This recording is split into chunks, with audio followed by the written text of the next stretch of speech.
Hello and welcome to the Winners Never Quit podcast. Today I am joined by Chris Martin. No, not the lead singer of Coldplay, but someone just as interesting, more interesting. Double ocean rower, world record holder, XGB rower, my weatherooter. So Chris, hello, welcome. Hi. Thank you for coming on the podcast. I do really appreciate it, and we start every podcast the same. What defines winning in your life? I think winning is succeeding in the aims or the goals that you set yourself. It's sort of fairly generic, but it depends on what you want to get out of something as to whether or not you succeed at it. From an ocean rowing standpoint, it could be getting to the other side is succeeding. It could be that you've set out to break a world record, and anything less than that would be a fate, or would be seen, or could be seen in your own mentality as a failure. But I think a lot of it comes, as with so many things, it comes down to the pre-work, the planning stage, the preparation, which will then define and crystallize what failure, success, or completion look like. Yeah, I like. Funny you should say that, because do you find sometimes in ocean rowing, people maybe get a bit too hung up on the record? I mean, maybe I was even guilty of that. Would you say that's definitely something that sort of creeps in when rowing an ocean is a pretty big feat, no matter how long it takes you? Would you say that's something people suffer from? Oh, massively. Yeah, I mean, I'm entirely guilty of that myself as well. You know, as a former British athlete, rower, setting off across the Atlantic, I was setting myself up in my head for, right, I'm going to absolutely smash the world record of 42 days for a classic sail over. Here we go. No question, I know what I'm doing. I'm fit, strong and healthy. I've got a well-prepared boat that's, sure, it's an older plywood model, but that was what the record was set in, so there's no reason why I couldn't. And I hadn't really considered that wind, waves, weather and everything else sort of obviously play a significant part in that, and that is something that you have absolutely no control over. So to recognise and realise that took maybe about 5 or 6 days. After about 4 days, I was like, right, obviously I'm way off record pace. I'm absolutely out the back door. So I need to work out what to do to change that, and went through everything on board and was like, right, what can I lose to lose some weight, or lose over the side to lose some weight, get a bit lighter and move on. So I had my day tank of 20 litres of water. So I was like, right, well, fine, I'll just make it as I go. This is fine. Went through the toolkit. I was like, well, I don't need a hammer. I can, in those days we had to have 2 hand axes. So one of those went into the drink. And a few other like really minor elements. I was just like, whew, over the side they went, making absolutely zero difference to the actual weight of the boat. And then after another day, I think I'd realised that actually it wasn't the extra 15 kilos of water and hammers that were slowing me down. It was just the fact that the wind and waves weren't pushing me along as much as they could potentially do. And that year it was a slow year, it was a rough year. And I think at that point, 4 days, I could have then continued to bang my head against the wall and not recognise the fact that no matter what I did, I'd still end up not breaking that record, and then be really disappointed at not breaking it at the end. Or I could accept the situation that I was in, relax into it, and decide to enjoy the incredible experience. And I'm so glad that I chose that second path, because it allowed me to overcome many more challenges through that journey than I ever would have been able to if I was hung up on breaking the record at all costs, because every single little thing that got in the way of that goal would have completely obliterated, or it would be like constantly stumbling. You know, you try and run, and every single time you're twisting your ankle, or you're falling over, or you're losing your step. You know, I broke all my oars. I capsized. I broke my rudder in half. The GPS repeater on deck stopped working. I had to solder it back together again. One of my stoves went over the side along with a kettle. Yeah, there's just like a multitude of issues that... Can I just jump in there, right? Chris is being very blasé about some of those issues. From someone who's also rowed an ocean, all your oars breaking, right, is one thing. Capsizing, another. But losing your potential to have a hot wet, your kettle. I can't even believe you brought a kettle, actually. What? Because I just had a cooker and then obviously poured into my flask. Did you actually have a standalone kettle? So, yeah, in the olden days, as apparently now it turns out I rowed in, I had a little Calagas cylinder that was sort of held inside this giant aluminium tube. And on top of that went a kettle. With a whistle on, so that when it started to boil, you knew it was up. And it meant that if it tipped over, it wasn't really a problem because it was secured inside this giant aluminium tube with holes drilled in the side. And then you could put in sort of a kettle on top or something else. Yeah. Yeah, it worked quite well. It sounds like a faff if you're asking me, and it definitely is the old days. So that was your first ocean rowing crossing, but just before that, I want to talk about the switch. So, like you alluded to there, you were on the GB rowing setup, and then, you know, what happened there that you didn't end up pursuing that further, and you ended up going down the ocean rowing route? The peak of my rowing career at exactly the right time to give me a chance to move into the British squad as sort of and I'm just a squeak less than 6 foot high. I was never a massive ergo champion. I could never quite pump out sort of the sub 6 and beyond ergo scores that you'd need to be sort of a solid member of the crew. And I was still at university as well, so still try sort of so many balls in the air at one time. But in... Let's see, so 2000 Olympic year, I was part of the under-23s, and we got a gold medal, did really well, loved it, at Cox 4. The next year, which would have been the year after the Olympics, so anyone who's been in that Olympic cycle, almost irrespective of whether or not they're going to carry on, they're going to have a bit of time off after the Olympics. Those who are maybe in their 3rd or 4th Olympic cycle might have a whole year out and might not even be around in that year post-Olympic cycle. So it's a great opportunity. And then also those who are giving up drop out the squad. So there's an opening, there's a capacity, and there's a space to fill at that stage. And so at that point I was still under 23, rowed at the under 23s, and we got a silver. But a really good silver in something close to, must have been like 96% of predicted gold medal time or something like that at the time. And David Tanner, who was the international manager at the time, now Sir David Tanner, came over to us afterwards and said, well, fantastic result, boys, well done. Shame you couldn't get the gold, but, you know, we can see the Australians were pretty shit hot. How do you like the concept of seeing if you can stick a Cox on board and become the Cox 4 and race at the Senior World Championships in 3 weeks' time? I'm like, wow, that sounds bloody amazing, doesn't it? Brilliant. I had a slight sort of moral question at the time because my girlfriend at the time had been doing an endemic bird study in Vanuatu, was entirely off-grid, had a satellite phone that, like, as an emergency use only, and so we'd agreed to meet in Sydney Airport at such and such a time on such and such a date, sort of 3 months previously. And I was like, well, she's gonna be really pissed if I suddenly rock up late and like, really sorry, I've got a really good excuse, but you know. Do you know what I find funny? Like, my little brother doesn't even, you know, in a generation don't even know how like disconnected we were, you know, back then.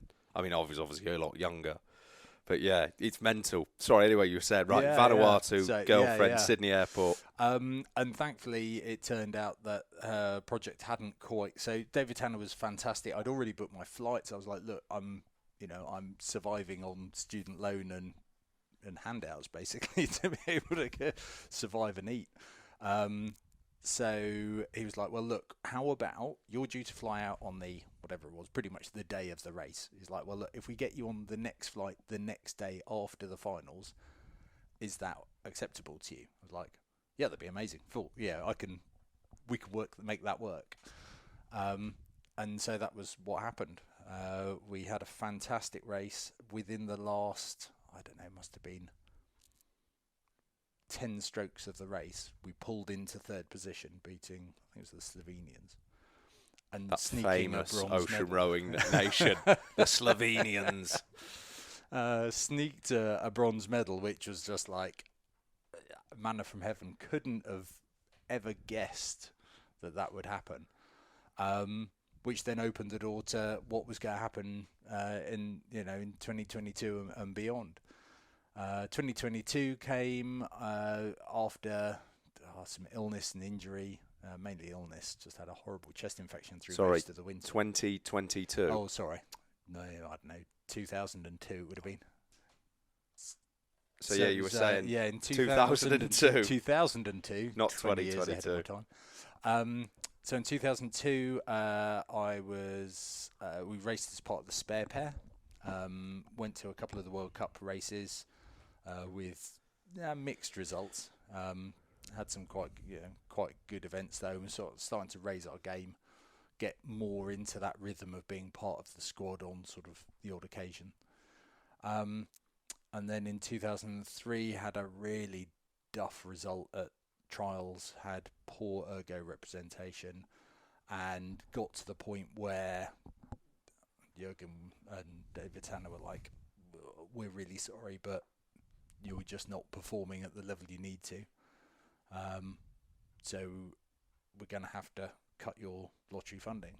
And so from that point, it's like, I've got to eat. I've got to put a house over my head to be able to survive and to be able to do everything. And there's no way I can do that and row full time, like properly to squad levels without some additional funding. And at that point it was like, right, the writing's on the wall. Either I can sort of continue to thrash this a bit, or I can sort of accept that, get a job of some sort, and continue to row at club level, which I did. Continue to row at Molesey, which has been my club for years. How was that?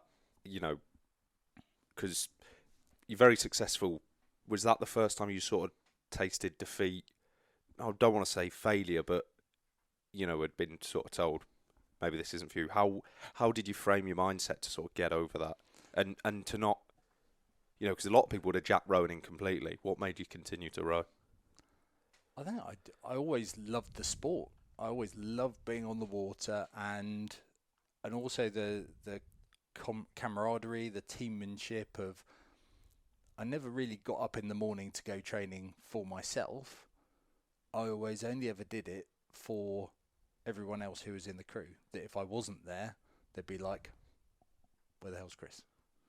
So it's that force of, I love being part of a unit and a team all working with the same goal in mind, and it was just a beautiful thing to be part of and to be able to continue to do the sport that I love doing. All right, albeit in a club boat, but frankly, I wasn't able to put in the time and effort to be able to punch up the results table to get myself back into the squad. And Molesey was still competing at pretty high level. We were still going out and racing the British 8 a few times and pumping in some pretty decent results against them. We turned them over a couple of times. We'd go and race Oxford and Cambridge and routinely turn them over. So it was a pretty strong, you'd look down the boat and you'd be like, yeah, there's about 4 gold medals in this from various world championships. When you're looking down, and stuff. You have it all the time at work when you look around in your team, whether you're doing a log race or whatever. You go, God, who's the handbrake? And I say, if you don't know who the handbrake is, it's probably you. Yeah, absolutely. It's interesting you should say so. It sounds to me you were never driven, by going to the Olympics and going getting a gold medal.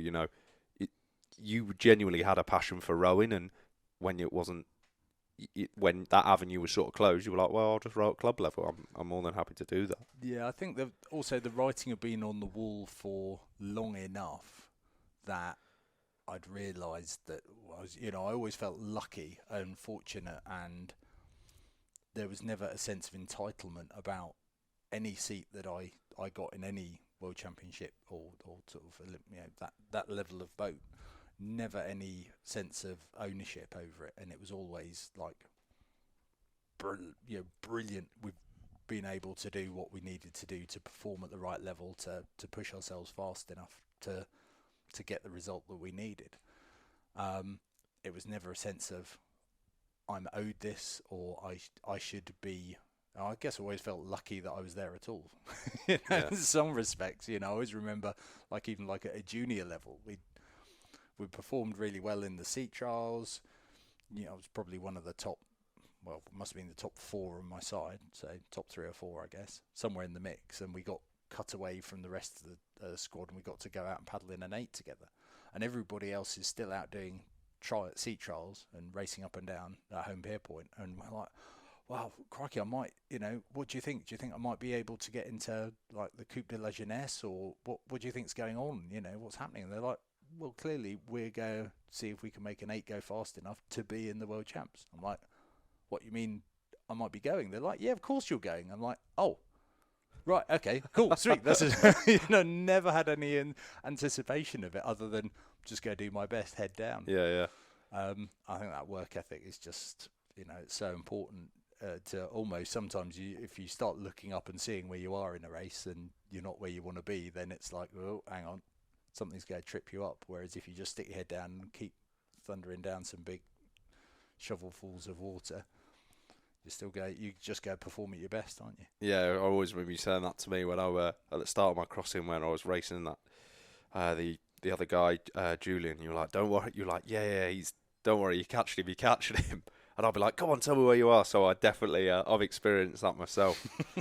So, we touched on your first crossing. So when did you hear about ocean rowing, and then what made you to think I'm going to spend? Because back then it's not majorly popular now, and back when you did it, was it 2004? 2005, 2006. 2005, 2006. It was really unheard of. You were actually in the race with James Cracknell and Ben Fogle, weren't you? Yeah. Yeah. So how did this all come about? So it all started. I first heard about it would have been at the Munich juniors in 2018 or 2019, and it was in the Regatta magazine, which goes out to all British rowers, coverage of the previous year's race, and it just sounded crazy, exciting, fun. What a fantastic thing to be part of. And got chatting to a few other people, and they sort of, a couple of people agreed, a couple of people thought we were just crazy for even considering it.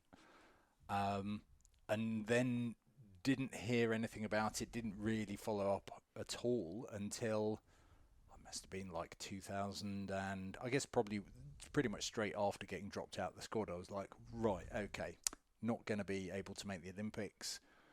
World Championships are not likely to come by, so what else is out there? And thought about ocean rowing, and originally signed up for the Woodvale race as a pair with somebody from the rowing club. And after about 6 months, we had got half a website built and hadn't done anything else whatsoever. And we're like, right, we've got the rules, we've got an entry in inverted commas in the race. Yeah, this isn't gonna happen. We're not doing the legwork. There's not much drive to make it happen. Knock that on the head, fine, get our refund back or whatever it was. And then I think I came back round to it. I would have been after a Henley when somebody, might have been Sam Knight, not sure, somebody was at Henley who was a friend of my girlfriend's from Oxford. Might have been Sam Knight, actually. In the boat that I would later row in, unbeknown to me, and just got chatting about about what it was. I was like, oh, that's kind of cool. This is, it sort of reignited that interest in it. And later on that winter, it must have been, I then called up Ken Crutchlow at the Ocean Rowing Society, went round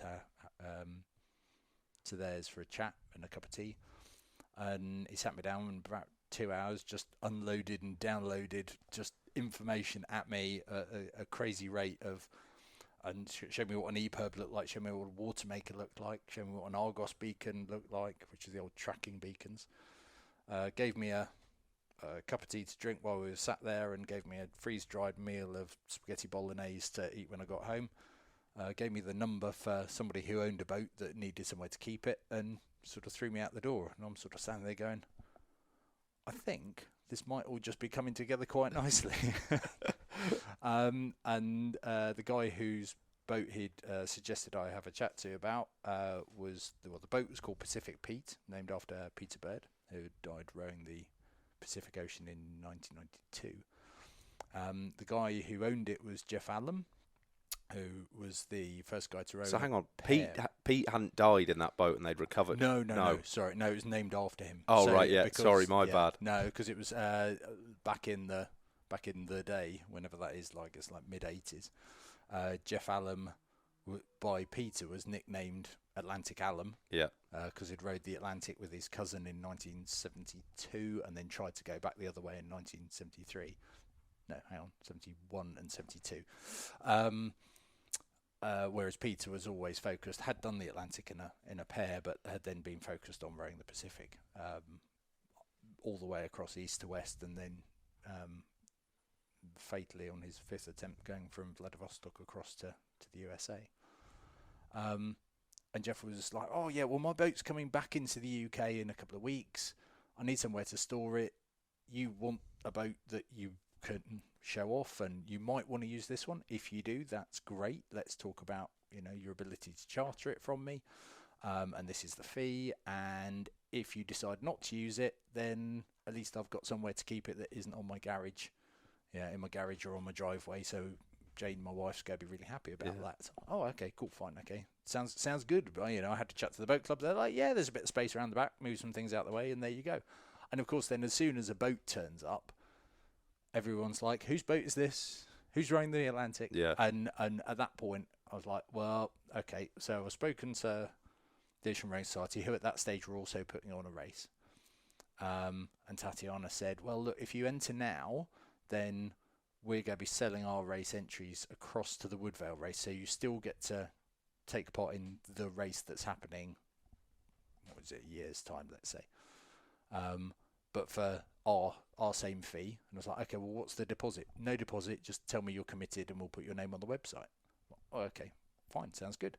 So quite quickly I had a boat, and everyone asking me, am I rowing the Atlantic? My name's on the website as entering the Ocean Rowing Society race.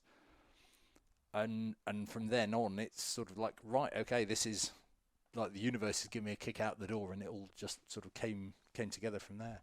Yeah. So it's so funny to sort of hearing about, how it was done back then. Because like when I go back to saying connection, like now you can just Google, go on Instagram, Twitter, Facebook, Ocean Rowers. Like back then you really were working it out on the fly, and just sort of taking this information in. It's mad to see how the sport's sort of like progressed, and we'll talk about that more. We'll talk more about that later. So you've got your boat, everything. Talk us through sort of the crossing. I know you alluded to, and this is probably a big misconception. People think, oh, we're going to go out there and break the record, but it really depends on the weather. And you said you had a slow year, and you had a rough year, and that led to your capsize. So how did talk us through that capsize, and what was that like? Because thank God it didn't happen to me on my crossing. Capsizing, right? So this would have been pretty much, I think the next day I went over the halfway line, so it would have been, I'd have to have a look at the chart, but it would have been something like, took 68 days total, so I'm guessing something like day 39. It was actually known as Super Sunday because I think there were like 9 other capsizes in the fleet of 26 boats by the end of that day, so it's just monstrous seas. But at the time I'd been So I had gone through the process of having electrical issues on board. My water maker had stopped working. Cue annoyance at throwing away some of my day tanks earlier on and not replacing them. I'd spoken to Sam Knight, who had rowed the boat previously and had capsized with about 80 to 90 kilos of water on board, and the boat had self-righted. So I felt fairly confident that I had drunk the ballast water down to a point at which it would still self-right. I had flagged down a yacht previously, but I then drunk some of that water. So it's all good fun. All the things you told me not to do. I mean, this is it. You learn from your messes. You know, you work out what went wrong, and then you're like, okay, so this is why, and this is, you know, there's so many. With all the crews I work with, I'm sure we'll get into this later, but I don't mind them making mistakes. I just want them to make all brand new mistakes that no one's ever made before. Yeah. And we've learnt so much from all those errors and problems through the last, 20 odd years, that God, we should be better at it by now, you know. Yeah. And it's getting there. It is getting there, which is why success rates are going up and so on. But yeah, that's why I'm pretty keen on ballast water being like a little bit more than you might like, because frankly, you don't know until you get to that point when you're surfing a giant wave and the foam builds up on one side of the boat more than the other. And then you realise that you've actually broached, and then slowly it sort of tips you in relatively gently. Actually, it was quite kind to me. And I sort of sat there, feet still clipped into the foot stretcher, waiting for the boat to just pop back round again, and it just sort of never did. So I was like, shit, hang on, do my capsize drill. I remember this from junior 14s in Molesey or at school in the swimming pool at LEH. Right, take my shoes out, come round to the side of the boat. Wonder what's going on. Why isn't it self-righting? Pretty sure the hatches are shut, the vents are shut, so there shouldn't be any water getting into the boat, but she's still upside down. So I was like, well, don't really know what to do now. I'll try and scrabble up onto the hull, because sitting in this water is kind of, a bit boring. It would be nice to sit on the boat rather than next to it. So tried to scrabble up the side, and the anti-foul was so slippy that I just sort of came straight back down again. I was like, well, that's a shit idea. I'm just getting covered in blue anti-foul. And then it was just before dusk. So at that point I could just see the sun starting to set, and the fin, or the rudder sticking up at the stern. I was like, I wonder, is there enough? Would that be enough of a lever? Could I use it in some way? Swam around to the stern, and my ankle leash was just, it was still okay. I'd had an ankle leash attached on, which at the time I thought would be sufficient if I'd capsized. Now, it was okay in my scenario of capsizing, but we since know, obviously with Michael Johnson fatality in 2016, that ankle leashes are not they're not a rated line. They're not designed for that. They shouldn't be used. But at the time, it was what I had. It was what other people had been using, and we learn and move on. But so I still was attached to the boat by this, 8 foot surfing leash. Swam around to the rudder, basically did a chin up on it, and as I did my chin up, the whole of the boat sort of came round and came back up the right way. The VHF antenna caught my ankle leash, so I was like, suddenly my left ankle was sort of 3 foot out of the water, and I'm trying to desperately undo it to be able to get back on board, scrabble back on board, and just like look inside the hatch, and I'm like, okay, right, the cabins are dry, great news, brilliant. Shut the hatch. I'm like, right, we are filling up everything tonight. Any water that we can fill up, it's going in. That is not going to happen again. And half of me likes the concept of looking as I'm sat on the boat, or as I'm trying to work things out on the boat, and seeing my kettle float away. But I don't really believe that was ever the case. It's just a nice romantic gesture to the poor memory of that whistling kettle. Yeah, it makes for a good story, but I actually hate it. One of the worst times of rowing for me personally was dusk. I didn't like it. I didn't mind it when it was dark. I just hated that feeling of like the night. So to be in the water struggling, was it pretty? Yeah, to be struggling to get up, thinking, right, I might be out here all night, but I don't think it had. I don't think it had been that. Or are you just long. in survival mode? I'm guessing. I was just in. I was in. Oh shit! As it went over, and then I was like, hang on, right, air pocket, sort of underneath between the gunnel and between the gunnels and the side decks, and then sort of popping out the side and being like, oh crap, Yeah. and then in my head it was like 10 minutes. I'm sure it was like 3 or 2. Yeah. In reality, everything just like went in a heartbeat.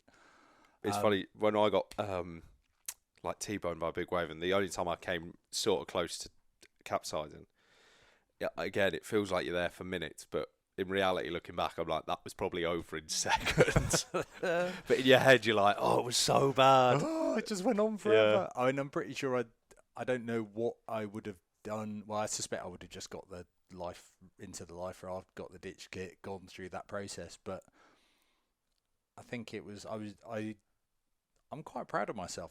Looking back, I'm like, did all right there. Made the right choices. Yeah. Didn't panic. There was definitely no panic. There was just there wasn't really a sense of danger. I hadn't really computed that at that point. I was like, my boat's upside down. I'm in the middle of the Atlantic.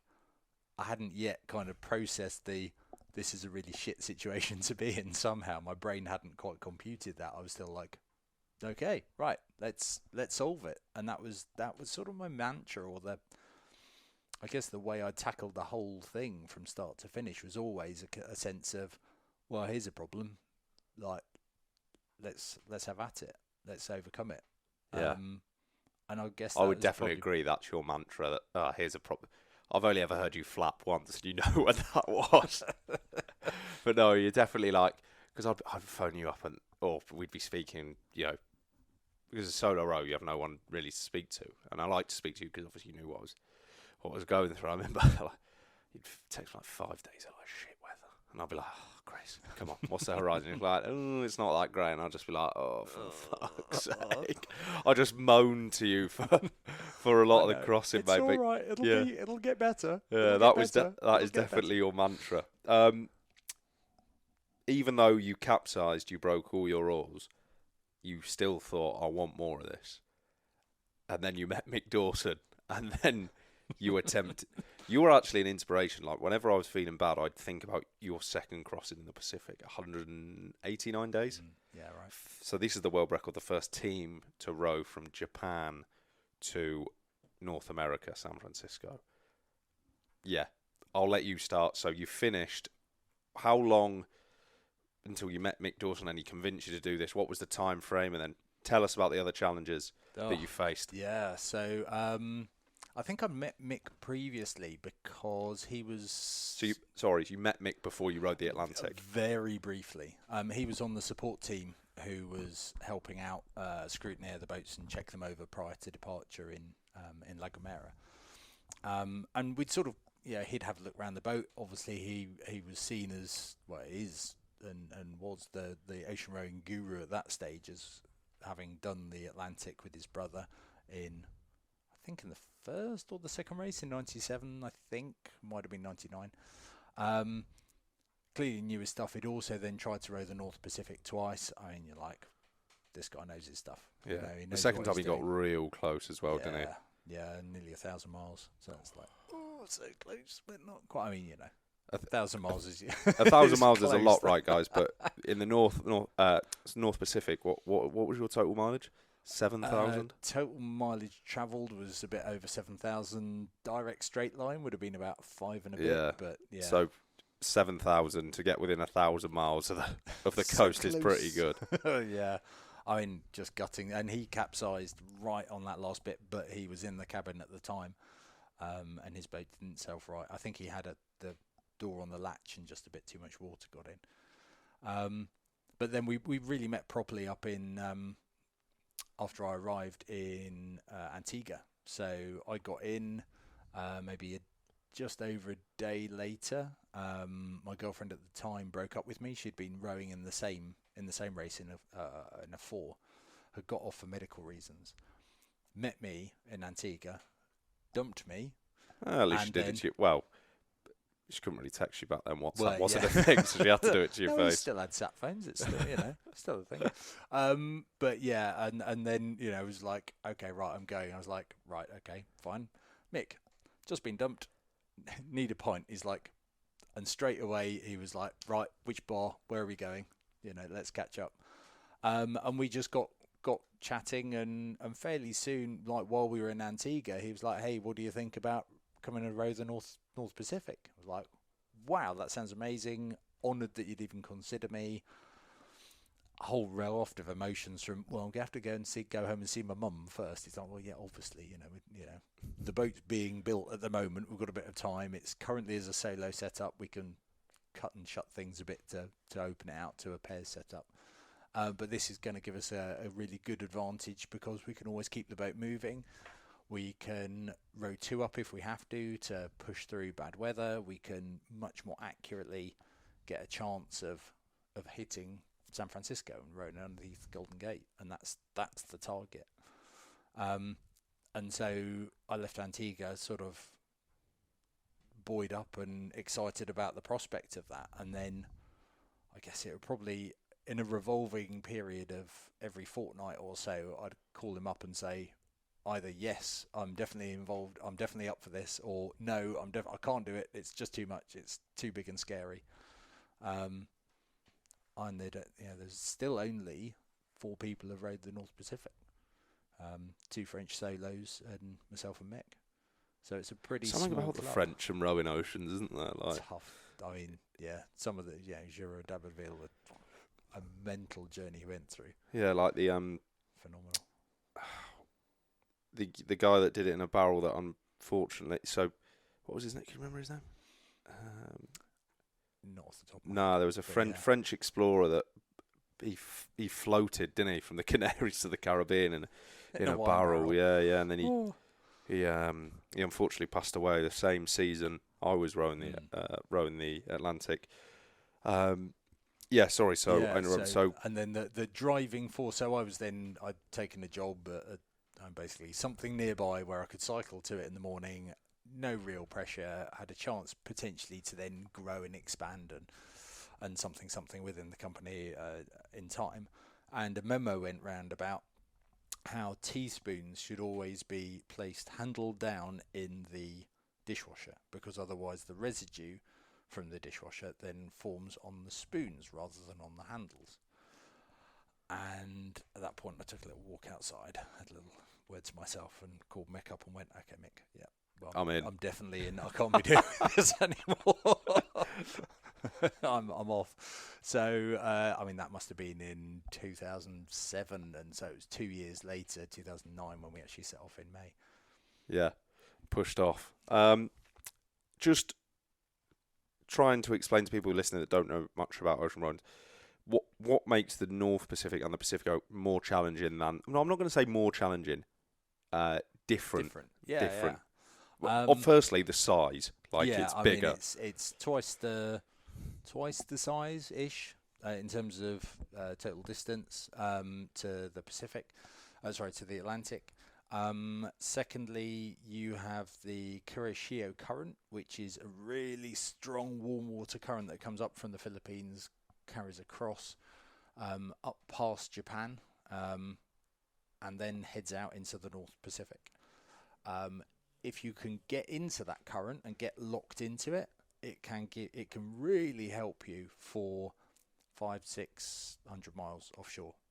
If you don't get locked into it or lose it or come near the edge of it, it can swirl you around and you can just be doing loops for days. So it's really a case of trying to get in the current, stay in the current religiously, almost stop rowing, let the current take you. And then the weather is, basically we left the day of a typhoon blowing through. So the typhoon blew through, we're like, right, fine. It's still raining heaps while we're finishing up loading the boat, but we've got to go now because this is the window that's going to give us that weather to pull us off the shore, get us into the Kuroshio within 24, 36 hours. Because otherwise, in another 24 or 36 hours, the weather system will restabilise, and it will just be blowing back into shore, and there's no way we can get out to the Kuroshio until another typhoon blows through, basically. And also you want to try and give yourself the maximum period between typhoons coming past you. Normally they'd sort of head up further north, so there's a much more of a routing aspect to it, because there isn't the reliable trade winds that you can get across some of that Atlantic route from, say, sort of a bit south of the Canaries across to Antigua. You don't get those trade winds that just blow consistently from the same direction day after day after day. There was maybe like 12 hours where the wind was blowing at our backs the whole hour, at our fronts, like blowing us in the right direction for the whole trip. The rest of the time it was just continuously clocking around, moving around, or you'd be rowing with the rudder over one way and just try and make your best possible course. So it's just a real battle of attrition. And because it just goes on so long, it just wears you down and wears you down and wears you down. And by the time you finish, there's nothing left to give. It just then, like, thinking about that weather, it's quite predictable, especially if you go the right time of year in the Atlantic. So just to have that, constant confusion and not knowing where it's going to come from must have been so tough. What was your original time frame for this row? So we planned for 6 months. We hoped that as a pair we would be able to break the times that the solos have been setting, which is like 125, 135 days. So we're like, well, that seems like a reasonable expectation. 2 strong guys in a boat that's lightweight. Yes, it's got sort of extra things going on with it, but it's it isn't the lightest built thing ever, but it's pretty shit hot, and the thing is, it's robust, and nothing's going to break on it, at least nothing significant. I'm trying to remember now. No, I don't think it was pretty solid, all things being equal. And that was sort of our mantra, because Mick had issues with his rudder on the first trip, issues with capsize on his second trip. We'd overspec'd it. We built it like the Russians would, it's just like built to last, big solid lump, but actually relatively, in the best possible materials that we could fathom. So it was carbon Kevlar, foam sandwich, fairly light until sort of you realise the deck had been put in a bit wonky and needed to be filled up with filler on about an inch thick on one side of the boat, just to be able to sort of mean that you had a level deck, which then of course meant that side of the boat was heavier, so laid down, so the water makers got to go on the other side to ballast it out. Minor challenges to overcome from that side of things, but it was Bojangles is a solid vessel. Is she still going? Is she still? Yeah, still. I'm trying to remember who owns it now. I think it's probably still Mick's officially, maybe. I know Daryl Farmer used her originally for the Pacific row. Got a day and a half, 2 days out of Monterey. Got hideously seasick. And eventually we went out and rescued him and brought him back in, and then he went and did the Atlantic race a couple of years later. I think that's the last time she was used in anger. I haven't seen her in ages, actually. Yeah. Come to think of it. So over those 198 days, you'd have had loads of challenges to overcome. What was the lowest point, and how did you get through that? This is a really weird one. So it must have been. Probably sometime. I think I know what you're going to say, but well, I mean, it's either almost dying through fire, or there was a time, must have been 100. I'll just quickly explain that. So there was an electrical fly. He wasn't going to burn to death. He was going to get choked. Well, asphyxiated. Yeah, basically, one of the solar panels had short-circuited through the carbon, the conductive carbon in the boat's hull. And had started a fire due to faulty solar panel and faultily installed negative bus bar for the all the electrics. Last bit of sunshine of the day would have been fine if it happened an hour later, because there wouldn't have been enough sun on there to generate a current. But this thing, as it was, just shorted out. The circuit started, and have basically started to smoulder the carbon Kevlar.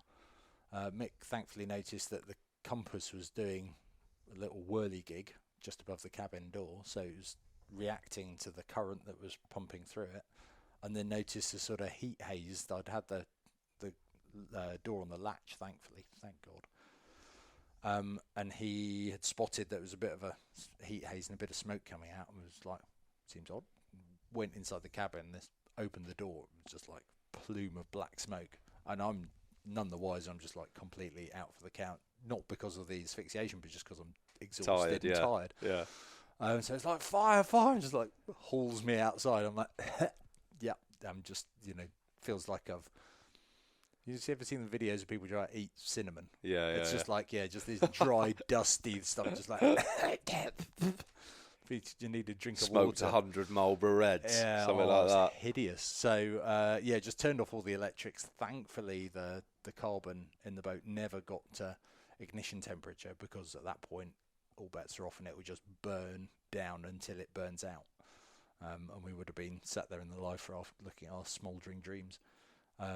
But thankfully, that never got to that point. So we just disconnected that solar panel, had a little look at the rest of the electrics to make sure it wouldn't happen again, and carried on. Okay, As so you do. almost died in a fire. That's a very good low point. But what was it? Late for my next shift? That was the problem. Yeah. What was There was another point where you thought you were close to the finish.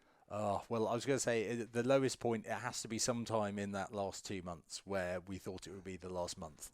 And I've got the diary somewhere, but it was literally, I'd written down something like, if I'm out here in fucking October, that's it, I've had enough. And, we eventually landed in 13th of November. And the current was pulling us back. And, happy birthday for then. Yeah.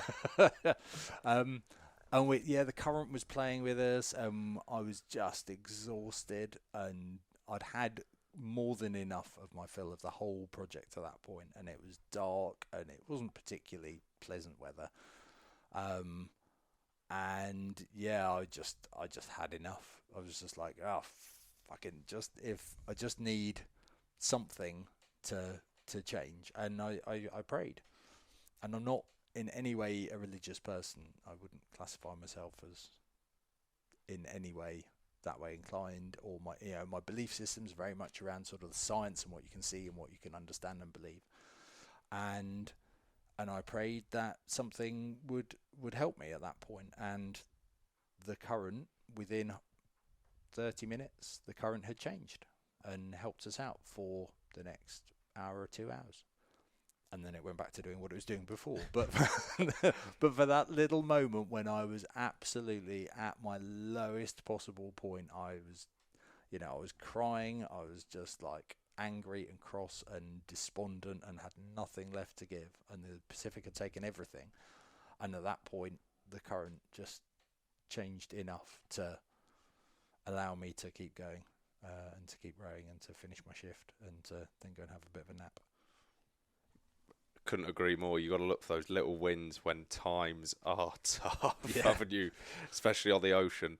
I think that's a great place to end the pod. I want to say a massive thank you. I could speak to you all night, mate, but I'm aware you've got kids and you've probably had a long day, mate, so I really appreciate it. Thank you, mate. Finally, guys, if you like this, please give the episode a like, subscribe, all that good stuff, because it helps grow the podcast. And stay tuned for the next episode. Cheers. Chris, thank you so much, mate. I really appreciate it.